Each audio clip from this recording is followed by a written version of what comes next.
He wasn't sure whether to run, flirt, or ask for her number, though the last one felt like career suicide. Most women didn't appreciate being flirted with right after almost crushing a small group of commuters under metallic space boots, but then again, most women weren't 9-foot-tall, purple-skinned, battle-armored alien widows with cheekbones sharp enough to cut Wi-Fi signals. Chiron Voss stood frozen like a malfunctioning human statue, staring up at this cosmic goddess who was pointing at him like he was either her prisoner or her next Tinder match. "You seek companionship."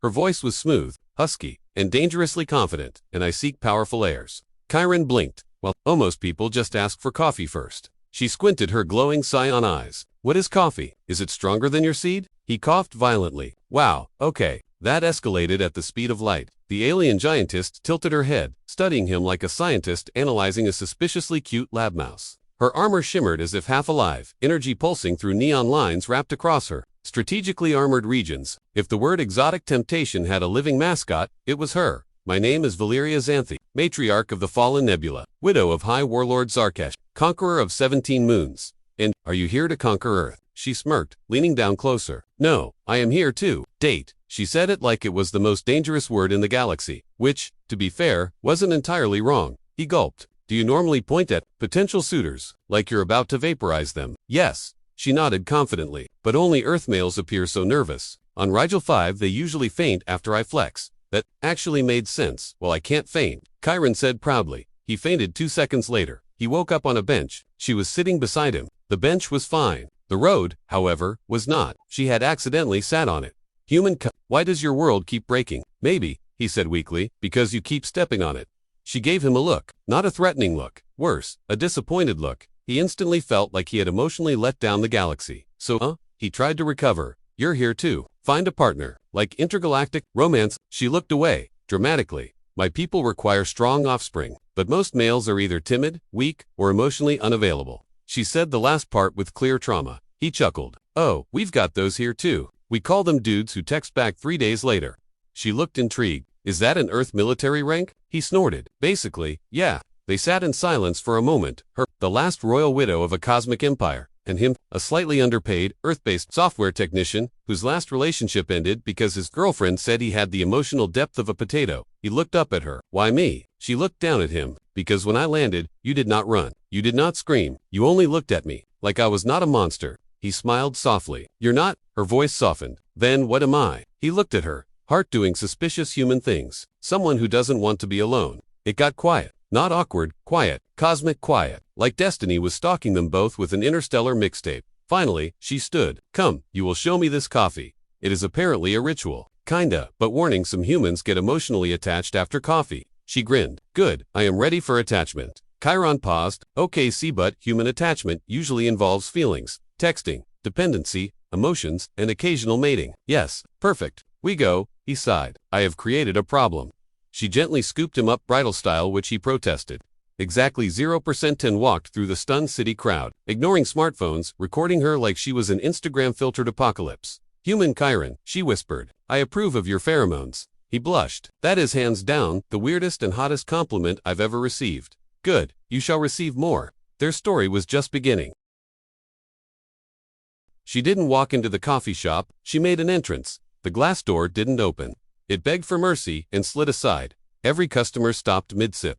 Even the espresso machine hesitated, probably questioning its existence. Somewhere, a latte art heart collapsed under pressure. Valeria stood tall, armored, glowing, and looking like a space war goddess, casually considering a frappuccino. Chiron stood beside her, trying to look casual, but looking more like, "Yes, I came here on a Tuesday morning with an alien war widow who could bench press your house. What about it?" The barista blinked. "Welcome to Solar Cafe. Would you like to start an intergalactic incident, or try our new hazelnut mocha?" Valeria eyed the menu. "Which beverage makes Earth males more emotionally expressive?" Barista, "Probably wine, but the mocha gets pretty close." Chiron cleared his throat. "To mochas, and do you have an extra large?" "I mean, a ridiculously enormous cup." The barista stared at Valeria, who stared back as if silently threatening to conquer his family. If he didn't provide a sufficient container, "I'll get the bucket," he said, slowly backing away. Valeria examined the human world with delight. "Your species is strange. Every building serves either coffee or fried chicken. Welcome to civilization."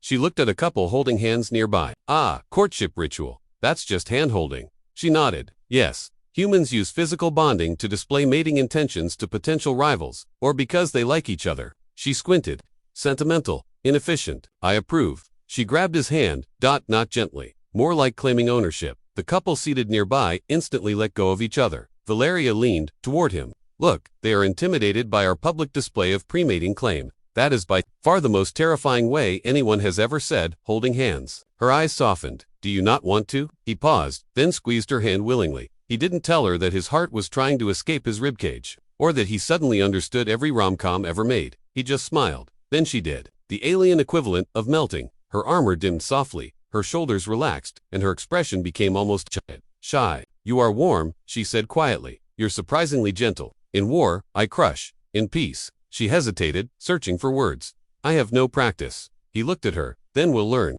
Their coffee arrived, hers in an industrial bucket, his in a normal cup, that suddenly felt embarrassing. She sipped. Her eyes widened. What sorcery? What addictive potion? It's coffee. Most humans run entirely on this fluid and sarcasm. She nodded gravely. I understand your planet now. He laughed on, to his surprise. She laughed too. It was bright, echoing, and possibly made 3 pigeons fall in love. They sat across from each other. She held her bucket with regal poise, like a queen sipping tea the size of a jacuzzi. He noticed people staring, but for once, he didn't mind. So, he began, trying to sound braver than he felt. Tell me about your world. She looked into her coffee, as if seeing starlight through it. My world had 2 suns. The sky was always violet. We were a proud warrior civilization. Strength, honor, survival. Feelings were weakness. What did you believe in? Duty, power, conquest. She tapped her chest softly. But I always wanted something else. Something my people said didn't exist. What? She looked at him. Companionship without conquest. Loyalty without fear. A bond not forged by battle. She hesitated. I believed in softness. The word felt dangerous, like she wasn't allowed to say it. He smiled gently. Love. She stared like he had spoken an ancient forbidden word. On her planet, love was treated like a myth. Like dragons or stable Wi-Fi. She said nothing for a long time. Finally, she looked up and whispered, teach me. He swallowed. Okay, first lesson. Love doesn't start with claiming or conquering someone. It starts with knowing them, understanding them. She nodded. Yes, like scanning their emotional weaknesses for tactical advantage. He blinked. Sure, that's close. She leaned in, fascinated. Human courtship is fascinating. You pretend not to want to mate immediately. Very strategic. Not exactly. You build emotional dependency first. This is getting psychologically concerning. Then, after sufficient bonding, you ambush kiss them. That is not how dating works. And propose cohabitation contract. That's well sometimes actually. She grinned. See, I understand romance. He laughed nervously. You understand something. She sat back proudly. Then I am a romantic expert. He smiled. Totally. You're basically a purple Jane Austen with armor. She didn't know who that was, but she looked flattered anyway. As they left the shop, she asked, where do humans go to perform emotional bonding rituals now? The park? Maybe. Good. I will observe mating behaviors. Please don't call it that in public. She didn't respond, which meant she definitely would. At the park, Valeria sat on the grass with perfect posture, like a warrior princess on a picnic date. Chiron sat beside her, trying to explain ducks. Those are ducks. Battle geese, no ducks. They look judgmental. They are. She nodded respectfully. Truly fierce. She watched couples nearby having romantic moments, sharing snacks, taking selfies, sitting close. She studied them intensely, then turned to him. Lesson 2. She declared. Proximity equals emotional progression. What? She scooted an inch closer. He blinked. She scooted closer again. His heart. Glitched. She scooted even closer until her knee bumped his. My emotional level is now high. That's not how it works. I require validation. What? Compliment me. He blinked. You look beautiful. She tilted her head. Insufficient. Again, he gulped. You're fascinating, intense, kind of terrifying, but in a hot way. Her armor flickered with surprise. She leaned closer, voice soft. Repeat the last part. You're terrifying, in a hot way.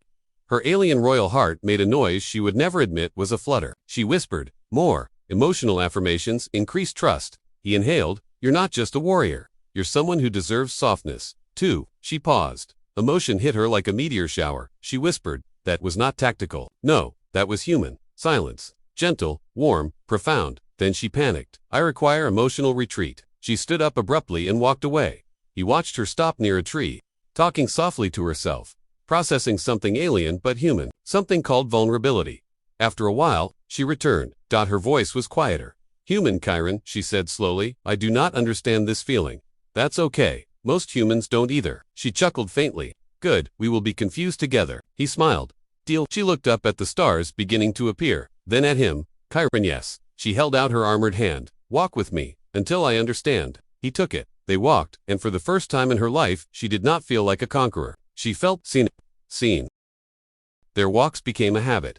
Every afternoon, one 9-foot radiant alien widow in armor and one absolutely ordinary Earthman strolled down the city streets. Hand in hand like it was totally normal. It was not normal. Dogs barked, birds stared, one squirrel openly fainted, strangers pointed, whispered, recorded, and Googled, is Thanos dating a human now? But Chiron didn't care, because Valeria wasn't just fascinating, she was learning. Every day, she practiced human courtship level 2. Soft interactions. It included gestures like, opening doors gently, instead of ripping them off, asking how was your day, instead of emotionally interrogating him, holding his hand without accidentally dislocating fingers. Progress. She even smiled more an actual smile, not the I am evaluating how crushable your bones are version. But then, one day, it happened. She got jealous. It began, innocently enough. Chiron was walking her through a busy street, explaining the sacred art of earth sandwiches, when a woman approached them, a normal woman. Human. Funny, confident, pretty. Her name was Lena. She worked with Chiron, and she had no survival instincts. Oh my god,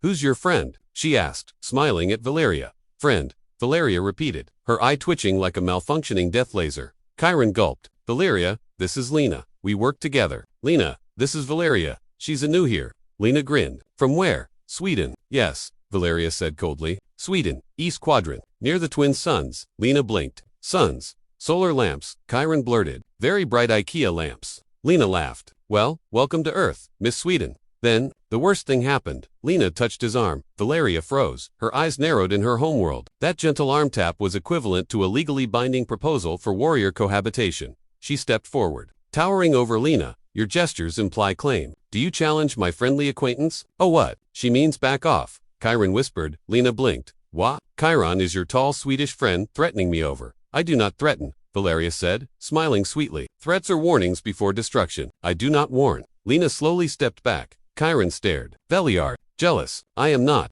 Her jaw clenched. I merely do not prefer other females touching what is mine. Chiron choked. I'm not. There is no why I am not property. She looked at him. Then slowly, softly, touched his chest. You are not property, she whispered. You are chosen. He froze. Emotion hit. Different, unexpected, and warm. Lena awkwardly coughed and walked away. Absolutely certain she almost became alien vapor. Kairon. Stood there, heart pounding. Chosen. Huh. She looked away, actually blushing. On my world, we do not choose lightly. He smiled slowly. On Earth, we don't either. Silence. The kind that felt like gravity pulling them closer. Then she said it. I do not want multiple options, as humans often say. I do not want freedom of choice. I do not want to keep it casual. She paused, searching his eyes. I want. You. His heart forgot how to beat. She continued, voice soft but shaking with sincerity. But not as conquest, not as breeding, not as the widow seeking heirs. She took a shaky breath. I want you, as Valeria, just Valeria. She had never said her name like that before, not as warlord, not as widow, not as conqueror. Just herself. And somehow, he felt honored. As if the universe couldn't resist perfect emotional timing, it started raining. Not dramatic thunderstorm rain. Soft, cinematic, rom-com approved drizzle. Valeria looked up, confused. The sky is leaking. It's called rain. She blinked as droplets hit her armor. Is this normal? For moments like this, yes. She looked at him, searching his face. Does rain mean something? Sometimes. What does it mean now? He looked into her eyes. Feelings. She whispered. I like Earth feelings. And then she did something very un-Valeria. She took off her armored gauntlet. And for the first time, she held his hand bare, skin to skin, human to alien, warm, fragile, real. She stared down at their joined hands, eyes soft, voice trembling. My first unarmored contact. He asked. How does it feel? She didn't answer immediately. Instead, she laced her fingers through his and smiled. Terrifying, she whispered, and beautiful. The next day she tried something even scarier. She met his friends. They met at a cafe patio. Chiron arrived first. She followed, tempting to look less intimidating. She wore sunglasses, human jeans. Nhoodie. It was too small, stretched over her armor, and read, live laugh love. Unironically. Kairon. Single quotes as friends stared. Jess, Chiron. Did your girlfriend eat a Marvel character? Dan, bro, she's like Lady Thanos but hot. Valeria smiled politely. Where I come from, a compliment like that is considered acceptable. Thank you, Dan of bro. Dan nodded. Deeply honored. Jess leaned in. So, Valeria, what do you do? I conquer civilizations. Recently taking a break. Jess blinked. Like for real? She's kidding, Chiron hurriedly said. I am absolutely not kidding, Valeria said proudly. Jess sipped her drink. Haha. Humor! Valeria turned to Chiron proudly. I am learning sarcasm. He facepalmed. They talked, laughed, joked well. The humans did. Valeria was still learning which jokes were funny and which jokes were actually threats. At one point, Jess leaned toward Valeria and whispered, he really likes you, you know. Valeria's armor flickered. And I like him. Then she added, but I am new to feelings. Jess smiled. That's okay. Just don't overthink it. Romance isn't war. It's not about winning. Valeria nodded thoughtfully, then asked, then what is its victory condition? Jess laughed. There is none. You don't win in love. She looked at Chiron. You just don't lose them. Valeria paused, and something in her shifted. Later, while walking home with Chiron, she spoke quietly. Love is not conquest. It is preservation. He nodded softly. Yes, she whispered. Then I do not want to conquer you. He looked at her gently. And I don't want to run from you. That night they didn't kiss. They didn't rush. They simply sat on his apartment balcony, sharing a blanket, drinking tea. She didn't wear armor. He didn't wear fear. They watched the stars. She whispered, somewhere out there, my people still expect me to return with heirs. He swallowed. Do you still want that? She shook her head slowly. I want something rarer, harder to find. She looked at him, companionship. He smiled. He's found it. She smiled back. No, she whispered, taking his hand, we found it. And for the first time she didn't feel alone. The morning everything changed began with pancakes. Specifically, Chiron's attempt to cook them. Valeria stared at the kitchen counter as though it was a battlefield. What are these? She asked, squinting at the batter. Pancakes. What is their purpose? To eat. Breakfast. She frowned. They do not look dangerous. They're not supposed to be. She stared deeper, suspicious. Then why are you sweating? Because I'm cooking for someone who could destroy me with a sneeze. That is fair. He flipped the first pancake. It broke in half, folded, then died emotionally. Valeria watched. Is this a common earth mating ritual? It's called trying to impress you. So, yes, she considered that. Your rituals are complicated. Try being human. She stepped closer, gently touching his wrist. I am trying. She said it softly, sincerely, and that more than anything felt intimate. Not armor, not power, just trying to belong, trying to understand, trying to connect. He smiled. She looked at the broken pancake. This emotion is called disappointment, she asked. He laughed. Yes, she nodded. I enjoy it. You enjoy disappointment. It is relatable. He nearly married her on the spot. They never got to eat the pancakes. Because the sky split open, massive rip in the clouds. Energy, light, a tear in space, and from it descended her people. Not the angry, screaming warfleet kind. Worse, the judgment kind. Sleek ships of royal design. Smooth, elegant, unyielding, hovering just above the city. Projecting booming symbols of authority. A hologram appeared in the sky. A voice echoed across the city. Matriarch Valeria Xanthi. You have violated Article 17G of the Nebulan Royal Genetic Continuation Act. Chiron blinked. They have laws about dating, Valeria groaned. They have laws for everything. Even smiling must follow regulation. C1Q. Facial expression, limitations of noble lineage. So your people regulate smiling. Yes, excessive smiling is considered rebellious. That explains a lot. The city panicked as drones descended. Scanning for her, she didn't run. She stood on the balcony. Head high, no armor, no weapons, just Valeria. The Royal Council guards landed. Silver-blue armored elites, elegant and terrifying. They bowed. Respectful, afraid matriarch. You must return. The council urges immediate compliance. Chiron watched. Valeria didn't flinch. I chose to stay, she said firmly. The lead officer, a tall blue-skinned dignitary with glowing white eyes, spoke. You are royal blood. Your purpose is to ensure strong heirs. You cannot dilute Nebulan lineage with a... He looked at Chiron like he was a salad with feelings. Frail earth creature. Chiron blinked. Wow, rude. Valeria stepped in front of him. Do not disrespect him. This is not emotional matter. Matriarch, the officer argued. We speak of legacy, duty, obligation. Valeria smiled. Not the warrior queen smile. Not the conqueror smile. The real one, soft, human. Love is a duty. The officers were silent. She continued. For years, you taught us strength, war, conquest, but you never taught us connection. You never taught us loyalty outside of blood. You never taught us to care. She looked at Chiron and now, I have learned. Chiron felt something move in his chest. Something new. Something ancient. Something that felt like home. The officer frowned. Matriarch, you claim emotional alliance over royal responsibility. She stepped forward.